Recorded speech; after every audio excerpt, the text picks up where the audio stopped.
শহর থেকে গ্রাম কিংবা ঘর থেকে কর্মক্ষেত্র, সব জায়গায় নারীদের যে বিচরণ, সেই সব নিয়ে আমরা কথা বলতে চাই। আমরা শুনতে চাই নানার অভিজ্ঞতার কথা, আমরা আলোচনা করতে চাই আরও প্রাসঙ্গিক বিষয়বস্তু। শারমিন, আরেকটা প্রশ্ন আপনাকে আমার করতে খুব ইচ্ছে করছে। আমি এখানে দেখছি যে আপনাদের আরও একটা পাবলিকেশন আছে যে কন্যা সন্তানের বয়ঃসন্ধি এবং মাসিক বাবাদের জন্য একটি বন্ধুত্বপূর্ণ গাইডলাইন। আমরা তো সবসময় ভাবি যে পরিবারের মা তার কন্যা সন্তানকে যেভাবে শেখাবেন সবকিছু, তার পুত্র সন্তানকেও সেভাবে শেখাবেন। হ্যাঁ, তো স্যানিটারি ন্যাপকিনের বিজ্ঞাপনে আমরা দেখছি বাবাদের ভূমিকাকে অনেক স্ট্রঙ্গার করা হচ্ছে, যে মায়েদেরকে মানে মায়েদেরকে যুক্ত করার চাইতে বাবাদের ভূমিকাকে অনেক এখানে দৃঢ় করে তোলা হচ্ছে। তো আসলে বাবাদের ভূমিকাটা কেন এখানে অনেক বেশি গুরুত্বপূর্ণ? আপনি একটা কথা বলছিলেন না যে শো শুরু করার আগে, যে এই সামাজিক যে কোনো পরিবর্তনের জন্য সবার ইনভলভমেন্ট লাগবে। তো আমরা সেই জায়গাটা থেকে চিন্তা করি যে পিরিয়ড কেন শুধুমাত্র মা আলাপ করবে। আবার আপনি চিন্তা করেন অনেক ফ্যামিলিতে মা নাও থাকতে পারে, অনেক বাবা সিঙ্গেল ফাদার হতে পারেন, বা অনেক ফ্যামিলিতে মা অ্যাভেলেবল নাও থাকতে পারেন, কর্মক্ষেত্রে আলাদা থাকতে পারেন, তাহলে সেই বাচ্চাগুলো মা পৃথিবীতে না থাকতে পারেন। হ্যাঁ, তো সেই বাচ্চাগুলো তাহলে কিভাবে শিখবে? তো আমাদের চিন্তাটা ছিল যে এবং এখানে আরেকটা মোটিভেশন আসলে আছে, এটা আমার অবশ্যই ক্রেডিট দেওয়া দরকার, যে আমার যারা কলিগস যাদের মেয়ে আছে অ্যাডোলেসেন্ট বয়স আশেপাশে, বা অনেক, এবং আমি অনেকে চিনিও না, তারা র্যান্ডমলি আমাকে আসে, আমার কাছে প্রশ্ন করে যে শারমিন আপা, আমার মেয়ে তো বড় হচ্ছে, তাকে আমি কিভাবে শিখাবো? আমি তো জানি না কিভাবে শিখাবো, কিন্তু শিখাতে চাই। এখানে একটা কথা বলি যে একটা রিসার্চে কিন্তু আছে যে যখন কিশোরী মেয়েরা ওই কৈশোরে পা ফেলে, ওই সময় যদি বাবারা ওই সময়টা ডিল করে মেয়েদের সাথে, মেয়েরা অনেক বেশি এম্পাওয়ার্ড হয় দেন মায়েরা যদি ডিল করে। এটা কিন্তু একটা রিসার্চ, একটা বাইরের একটা রিসার্চ। তখন ওর কাছে আসলে মানে ওই ভীতিটা চলে যায়, ভীতিটা চলে, আমার মনে হয় তখন সাহসটা মনে বেশি পায়। আমি জানি, আমার এখন 2 মেয়ে, ওরা দেখলাম যে বাবাদের সাথে বেশি অ্যাটাচড। এটা খুব গুরুত্বপূর্ণ যে বাবার সাথে তার যে বন্ধুত্ব, যদি সে সবকিছু আসলে শেয়ার করতে পারে। হ্যাঁ, এবং এই রিসার্চিং তো দেখা যায় একটা মেয়ে যখন বাবার ওই সময়টা বাবা যদি ডিল করে, তাহলে সে একাডেমিক্যালি ভালো করে, সে এম্পাওয়ার্ড হয়, এবং লেটার মানে পরবর্তী লাইফে সে অনেক বেশি কনফিডেন্ট থাকে। তো রিসার্চের এটা। তো ওই যে আবার পাশাপাশি আমি অনেক প্রশ্ন পাচ্ছিলাম, পাশাপাশি আমার ঋতুরও একটা গোল আছে যে সব বয়সী সবাই এই ব্যাপারটা নিয়ে কথা বলবে। তো সব 3টা জিনিস নিয়ে আমরা শেয়ারনেট ইন্টারন্যাশনালে 2021 সালে একটা গ্র্যান্টের জন্য অ্যাপ্লাই করি, এবং ওরা নিজেরা বলেছে যে পুরো সাউথ এশিয়ার একটা কম্পিটিশন ছিল, ওরা নিজেরাই আমাকে বলেছে ইমেলে যে তোমার এই প্রজেক্টটা সব যারা অ্যাপ্লাই করেছে সব থেকে বেশি হাইস্ট স্কোর পেয়েছে, কিন্তু তার থেকে যে জিনিসটা শুনে আমি খুশি হলাম, ওরা বলছে পুরো সাউথ এশিয়ার মধ্যে তোমার এই কাজটা প্রথম, যে কেউ বাবাদের নিয়ে এভাবে ভেবেছে। সো এটা আমার জন্য খুবই একটা প্রাউড ফিল করার জায়গা আর কি, যে কিভাবে বাংলাদেশের কাজও যে সারা গ্লোবালে যেতে পারে সেই প্রমাণটা আর কি।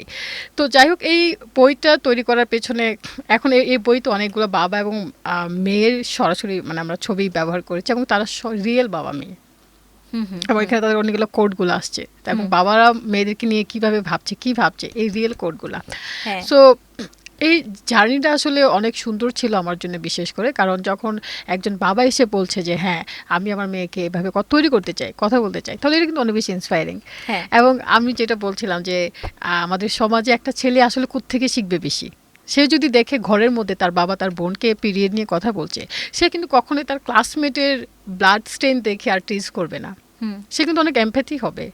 সো ওই এমপ্যাথিটা কোত্থেকে তৈরি হয়? এমপ্যাথিটা তৈরি হয় আমার বাবা মা, আমার ক্লোজ মানুষজনকে দেখে। হ্যাঁ, এখানে আমি একজন বাবার ছবি দেখছি, মুনিবা এবং মুনিজার বাবা। খুব সুন্দর ছবিটা, বাবা 2 মেয়েকে কোলে নিয়ে। এখানে একটা কোট আছে যে আমি এমন একটা পৃথিবীর স্বপ্ন দেখি যেখানে ঋতুস্রাব বা মাসিক আমার মেয়েদের অর্জনের পথে বাধা হয়ে দাঁড়াবে না। এবং এইটার সাথে আরও কিছু আলোচনা আপনাদের সাথে খুবই করা গুরুত্বপূর্ণ, যে এটার সাথে তো মেয়েদের প্রজনন স্বাস্থ্যটা খুব বেশি গুরুত্বপূর্ণ।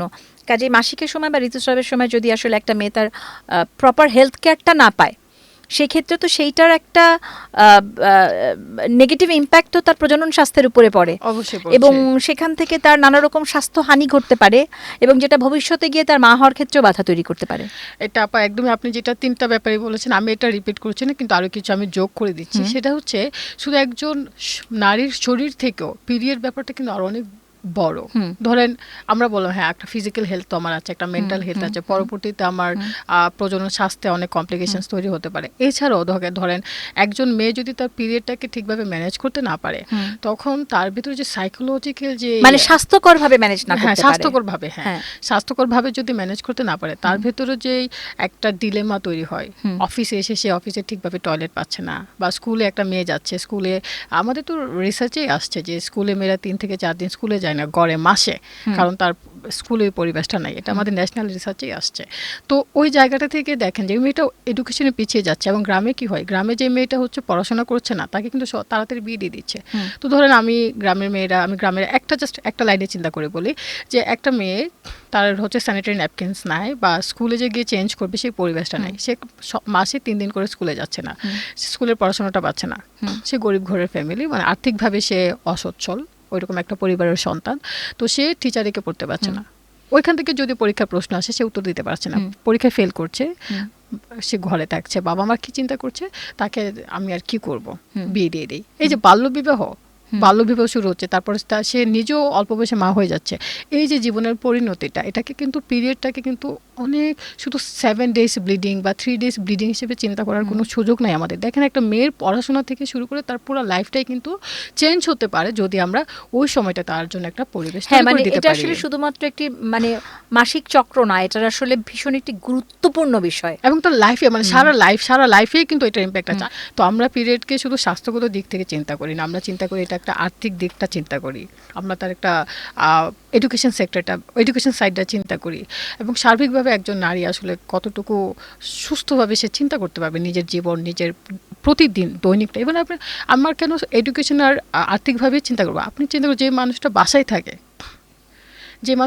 থাকে সে হাউস হোল্ড অনেক কাজ করে, এই যে সে হাউস হোল্ড কাজ করার সময় তার পিরিয়ড ক্র্যাম্প নিয়ে তাকে সে সকালবেলা উঠতে হয়, এত বড় বড় হাঁড়ি পাতিল ধুইতে হয়, রান্না করতে হয়, সবকিছু কাপড় ধুতে হয়, সেই সময়টা আমরা পরিবার কতটুকু তার প্রতি মানে ওই সময় আমাদের আসলে ওই সহানুভূতি বা সংবেদনশীলতাটুকু দরকার, অবশ্যই দরকার। এবং এই কাজটা আমরা এই ওয়ার্কিং সেক্টরটাই আমরা কাজ করি, যে ওয়ার্ক প্লেসের কীভাবে কাজ করা যায়। তো একটা উদাহরণ দিই, 3-4 বছর আগে আমরা একটা এনজিও ইনভাইট করেছিল আমাদেরকে, যে তাদের যে কলিগরা আছেন যারা এই SRHR মেনস্ট্রুয়াল হাইজিন ম্যানেজমেন্ট নিয়ে যারা কাজ করেন, তাদের সাথে একটা ডিসকাশন।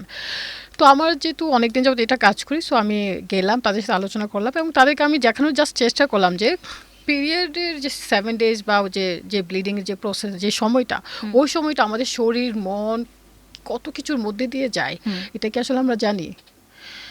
আমরা তো জানি না। আমার মা, আমার বোন, ভাবে আমরা দেখি যে সব কিছু ম্যানেজ করছি, even I am on period, right? বা হয়তো দেখেছি যে কোন সময় মা অনেক খিটখিটে হয়ে আছে, কিন্তু মা কেন খিটখিটে হয়ে আছে জানি না আসলে। তারপরে আমরা যখন বললাম যে এই যে পিরিয়ডের সময় আমরা আর একটু কিভাবে আমরা সহানুভূতিশীল হতে পারি, তখন এই সেশনটার পর একজন ভাইয়া, তার ক্লাস 6 পড়া একজন মেয়েও আছেন, তারপর তার ওয়াইফ আছেন, উনি আপনি বিশ্বাস করবেন না, বলতে বলতে একদম চোখ দিয়ে পানি চলে আসে, গলা ধরে আসছে যে শারমিন আপা, আমি নিজে এটা নিয়ে কাজ করি, কিন্তু কখনো তো আমি ভাবিনি যে এটা একজন নারীর জন্য, বিশেষ করে নিজের বউয়ের ওয়াইফের কথা বলেন যে আমার স্ত্রী আমার জন্য এত কিছু করেন, আমি তো কখনো চিন্তা করি না যে তার কষ্টটা আমি কীভাবে মানে লাঘব করতে পারবো। উল্টো আমি তো দেখি যে 30 দিন সে আমার জন্য সমানভাবে যা যা করে সব কিছু করে, আমি তো কখনোই তাকে বলি না আজকে বসো, আজকে আমি রান্না করি। ওই যে দেখেন যে পরিবর্তনটা কোত্থেকে শুরু হয়, যে এমপ্যাথি হচ্ছে সব কিছু, যে যখন আমি আপনাকে জানবো, আপনি আমাকে জানবেন, তখন কিন্তু এমপ্যাথিটা শুরু হবে। সেই জন্যই কিন্তু এই যে পিরিয়ড ডিসকাশন আমরা ছেলেদেরকে এবং বাবাদেরকে একদম শুরু থেকে নিয়ে আসছি, বিশেষ করে অ্যাডোলেসেন্স ছেলেদেরকেও নিয়ে আসছি, যেন সে বুঝতে পারে ও আমার মায়ের কাছে এত বেশি চাওয়া যাবে না, মায়েরও তো বিশ্রাম দরকার, যেন সে তার ক্লাস, বা আমার বোনের প্রতি আমি কিভাবে সংবেদনশীল হব, বা আমার বান্ধবীদের প্রতি কিভাবে সংবেদনশীল হব, আমি কাউকে না চিনি, এবং ভবিষ্যতে তো সেও বাবা হবে। ইভেন এই ছেলেগুলো তো আবার আপনার যখন ফার্মেসি থেকে ন্যাপকিন কিনবেন, সে রাস্তায় দাঁড়িয়ে টিপ্পনি দিবে, তখন ওই ছেলেটা যদি জানে যে হ্যাঁ এটা তো আসলে দেওয়ার কথা না, বরং আরো এমপ্যাথেটিক, আমার আরো গ্রেটফুল থাকা উচিত তার উপর, যে তার লাইফে এত কিছু হওয়ার পরও আমাকে টেক কেয়ার করছে। কি বলবো, একটা একটা একটা একটা একটা স্বাস্থ্যকর, একটা হেলদি একটা জেনারেশনের কথা ভাবছি, যারা আসলে চিন্তার ক্ষেত্রে নিজেদেরকে সম্পূর্ণ অর্থে সুস্থভাবে চিন্তা করতে পারবে, চিন্তার পুষ্টিটা যোগাতে পারে। চিন্তারও তো আসলে পুষ্টি প্রয়োজন। খুবই সুন্দর একটা শব্দ। হ্যাঁ, তাহলে ঋতু আসলে এই চিন্তার পুষ্টির ক্ষেত্রে আমাদের মেয়েদের দুরন্ত বয়ঃসন্ধি আর আমাদের ছেলেদের দুরন্ত বয়ঃসন্ধিকে আর কি সুন্দরভাবে সামনে এগিয়ে নিয়ে যাক। ঋতুর জন্য শুভকামনা। আমি জানি না আজকে আমাদের যে দর্শক শ্রোতা তাদেরকে আমরা আমাদের আলোচনার মাধ্যমে কিছু পৌঁছে দিতে পারলাম কি না, কিন্তু আমার নিজের কাছে মনে হলো যে আসলে এই আলোচনাগুলো আমাদের জন্য করা খুব প্রয়োজন। আর সেক্ষেত্রে আপনার ওই যে স্যাম্পল টেস্টের কথাটা আপনি বলেছিলেন যে 1500 ছেলের মধ্যে, সত্যি খুব দারুণ। এরকম নিশ্চয়ই আপনার মেয়েদের সাথে আপনারা করেছেন। আছে, হ্যাঁ। তো আশা করি ঋতু খুব ভালোভাবে এই ভূমিকা পালন করবে এবং নিশ্চয়ই আরও অনেক মানুষকেও আপনারা সঙ্গী পাবেন। হ্যাঁ, আমি আসলে বিশ্বাস করি যে আমাদের এই জায়গাটা সবার একসাথে কাজ করতে হবে।